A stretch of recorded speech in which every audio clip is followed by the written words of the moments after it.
Hey, I'd like to welcome you to another episode of the Mission Matters Business Podcast, your source for all things business. My name is Adam Torres. You can follow me on Instagram at @AskAdamTorres to keep up with my book releases, book tour schedule, signings, all that other good stuff. Always love to connect with you there. And as always, if you'd like to apply to become a co-author of one of my upcoming books, just head on over to the website, missionmatters.com, and click on Become an Author to apply. All right, so I have Kenneth W. Welch Jr. on the line, and he's founder, inventor, CEO, and president over at Global Oceanic Designs. Kenneth, welcome to the show. Well, thank you, Adam. How are you? Oh, man, I'm doing fantastic and excited to have you on the show today. I know we have some news here. I know you just sold your company, and I want to get into that and also talk a little bit more about, your background as an inventor. But before we do all that, let's just to give the audience a little bit of a flavor. I know in the pre-show you said, well, if I tell my background, that's going to take 40 hours. Let's just give the audience a little bit of a flavor of kind of where you've been as an inventor. Tell us a little bit about your background, please. Well, if you want me to start from my childhood, I was a Cub Scout, Eagle Scout. I love camping. I love adventure. I love travel. I've been a builder entrepreneur since I was knee-high to a grasshopper. My life took me into the military.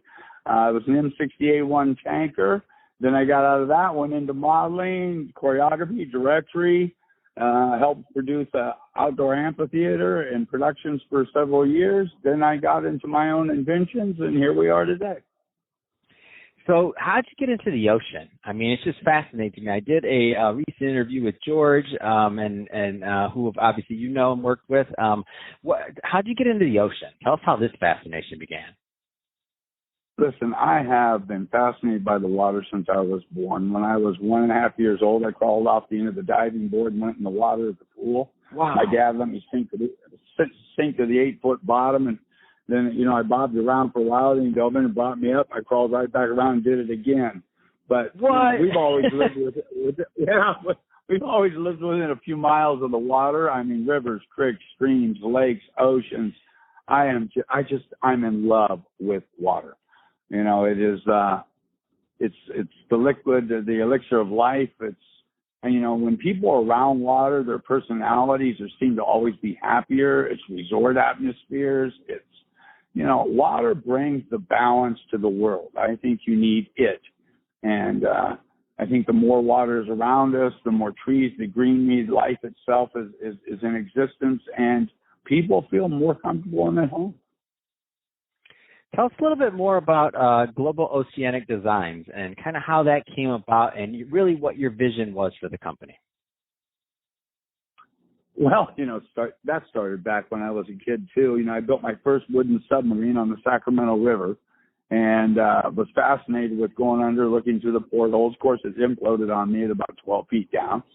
But that was the beginning of it. And after that, I started seeing visions of underwater cities, towns, life on the sea, above, beneath, and within the world's waters. And I just never lost that fascination. I'm 66 years old, and I crave it as much today as I did back then. And I just see this big mass bodies of waters. If you take the surface area of the lakes, the rivers, the streams, and the ocean, I mean, the land base is just a speck. Okay? I mean, life itself is in abundance in the oceans. And, it's limited on the land for the animals and the creatures. And I think mankind, as a caretaker, should be able to live off the land, under the land, on the water, above the water, beneath it.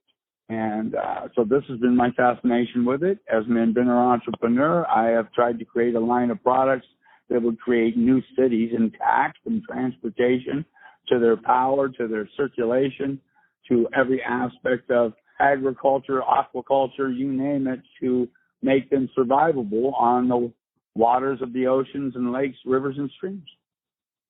Man, it blows my mind, because I got further and further into this, into kind of the background. I see, obviously Elon Musk trying to go into space, and then I see what you're doing, where you're like, no, we have the ocean right here that's so unexplored, untapped, I feel like it's kind of like opposite spectrums of like trying to get the ocean figured out. I just think the whole concept is amazing. It's almost, to me, it's just like going to, space is like kind of science fiction feel, Star Wars. To me, I'm like, okay, so Kenneth's like Aquaman. He's down here in the ocean, like doing what he does there.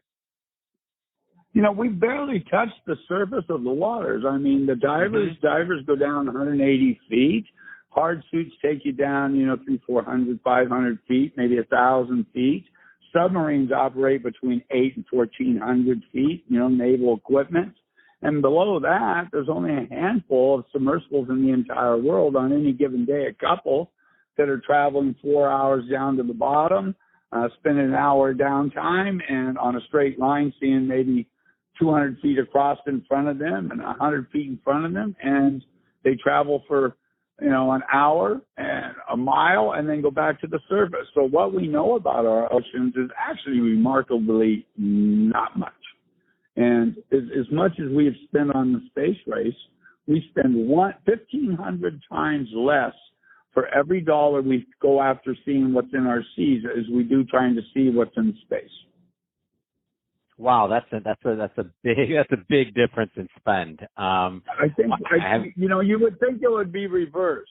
You would, because it's right here, and it's like, and we need this. Like, we need our oceans to live and to sustain life on this planet. You think we'd want to know more about that part versus something that, I mean, it affects us, but it's not like it's not sustaining our day-to-day life.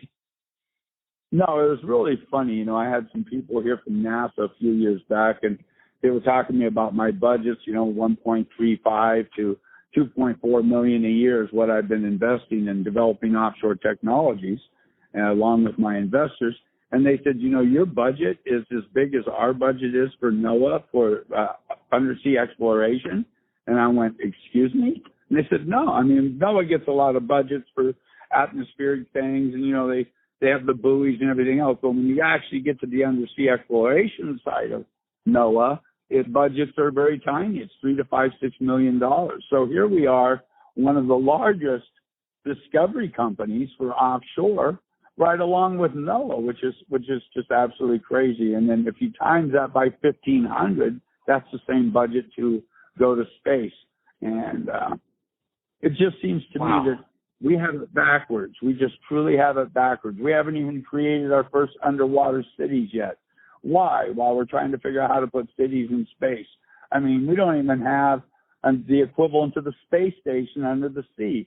We have one little small compact thing that's run by Jules Habitat for resort tourism, and we have a couple shore-based undersea restaurants, which, of course, go down a few feet. Most of the nuclear submarines, they have the periscopes. They don't have anything else. And then we have the Avalon and these other few adventurous submarines that go down to the deep and the dark, and we have no idea what it is. And with the average depth of 2 miles, our oceans, they're out of reach. And then people don't realize that our lakes and our rivers and our streams go down quarter mile, half mile, mile deep or more. Our rivers go down 200, 300, 500, 800 feet or more. And all these are untouched areas of our world, very, very little known. Wow, that's amazing. I didn't know that about you. Just blew my mind. I'm like, really? Lakes and streams? I had no idea. Wow. So I know you recently, let's switch it up a bit. So I know you recently, you sold the company. I mean, tell us a little bit more about that and kind of your thoughts moving forward and your hopes and expectations. Well, I'm still trying to get over the fact that I actually would sign a contract that would release my company. I was just going to say, I know your heart. I'm still like, pinch me. What have you done? Are you absolutely crazy? I mean, my God, this has been your life's work. But I'll tell you what, I met George Engelman, and this man is over the top, out of this world. He is absolutely fantastic. His knowledge in offshore and his education in offshore technologies and alternative technologies just truly made him somebody to hand the baton to.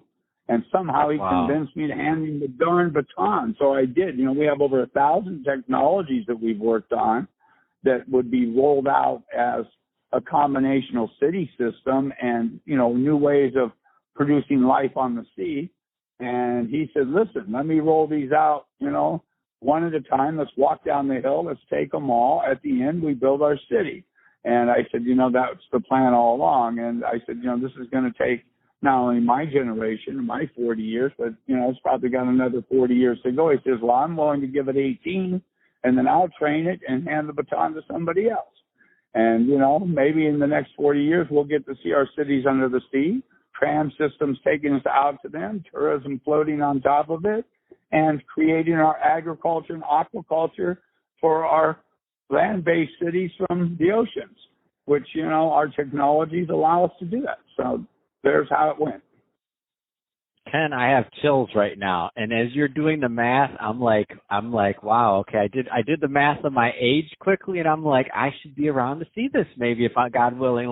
I'm going to be on this thing, and I'm going to remember, I'm going to be like, oh man, I talked to Ken, he's the one who heard all this stuff. I just think it's epic. I think it's obviously an amazing thing you're doing for the planet, for people, and just kind of the awareness that's going to come from this, number one, and just what a legacy, like to see your life work and to see it kind of pass the baton, as you said. I just think it's a true testament. I'm happy that you found someone in George that you could trust and that you could really, get to take this thing and continue to go down the line, and in time as he's going to find his successor to it and do exactly what you just mentioned. To me, I just see that as that's really the circle of a great, long-term, multi-generational entrepreneur, venture. Like all the stuff we have around us, I tell people this all the time. I'm like, all the stuff, even the buildings, all these other things, that was built on generations of labor. There wasn't one person that did all this stuff. It takes generations to get some of these big accomplishments like the, New York, the skyscrapers, things like that. That took a long time. With your vision, it takes generations, and it's exciting though because it can change literally the face of the planet and the way that we live. It's exciting. Well, I tell you, it can put a planet to work. We can double our population, and by the development of our oceans, it would easily give everybody a job.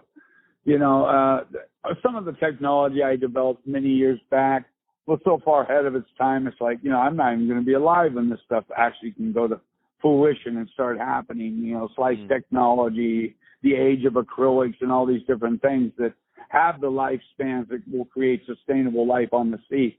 And here we have moved forward so quickly in the evolution of our factories and our chemists and everyone else that these technologies now are coming of age. And so this next 10, 12, 14 years is actually going to open the doorways to us actually seeing, floating cities on the sea, floating domes underneath the water that are suspended, that are research laboratories, resorts.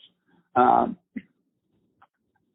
world's going to change, and it's going to change quickly. I mean, if you go out and you build a platform, our 3D modeling technologies now allow us to take pictures of any mountainscape or valley, and we can recreate it on platforms at sea, and you wouldn't know there was any difference, right down to the plants. So, holy gosh, this next 25 years in our culture is going to be fascinating. I can't wait to get over COVID and move back into operation with things expanding themselves under the sea and the ocean, and start developing this environmentally friendly world in an environment that is open to us moving on to it. The sea life loves the fact that if you put certain text in the water, they just migrate around and becomes habitats. I mean, we can coexist in this environment so easily versus other areas. When we put our fences up and we put our roads up in our concrete jungle, we got nowhere for the lions and tigers and bears. Oh my, we're driving nature to extinction, and in fact, we could easily move our populations into other areas in a different form and make it viable for all things to actually grow and exist on this planet. Wow, that's amazing. I love it. Great story, Ken, and what a pioneer in what you're doing. So it was an honor definitely to have you on the podcast today and to share this information with my audience. And congrats, and of course, selling your company, and more importantly, on passing the baton and working with George so that you can continue your mission that you've been working on for the last 40 years plus. If somebody's listening to this and they want to learn more about global Oceanic designs, or to kind of follow the progress of everything that's going on, what's the best way for the audience to connect and learn more about that? I tell you, all you have to go is to Google any search engine, type in Global Oceanic Designs, Inc., Sea Duct Systems, Inc., Kenneth W. Welch Jr., and welcome to my world. I am so well published, it's amazing. Fantastic. Well, Ken, been awesome having you on the show today. Really appreciate it. And to the audience, as always, thank you for tuning in. Hope you got a lot of value out of this. If you did, don't forget to subscribe to the podcast, leave me a review on the Apple iTunes Store. And if you're watching this on our YouTube channel, Mission Matters Business, definitely give us a subscribe there, but also leave us some comments on the video. Love to know what kind of projects and things that you're working on. And Ken, thanks again for coming on the show. Thank you. And thank you very much for allowing me to tell my story.